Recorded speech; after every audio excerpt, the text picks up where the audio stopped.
Hi everyone, in front of me I've got REALME C73 and let me share with you how to soft reset and force restart your device.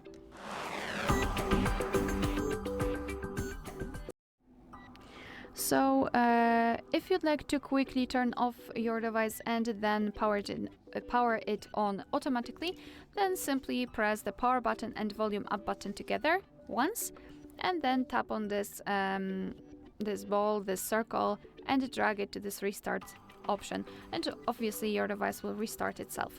However, the problem is when you cannot really do anything on the screen. So for example, your screen froze and you cannot tap on anything, you cannot do anything.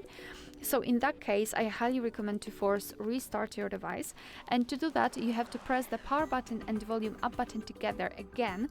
However, press it long enough until you'll see the black screen and then the developer's logo. So let me try to do it. Let me press both of those buttons.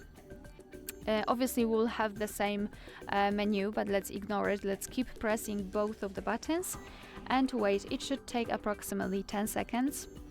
And we've got black screen, which is a really good sign, but keep pressing. I felt the vibration, so I can release the fingers. What's more, we've got the developer's logo, which means that in a second our device will be powered on automatically. Alright, so that will be all. Thank you so much for watching. Please hit the subscribe button and leave the thumbs up.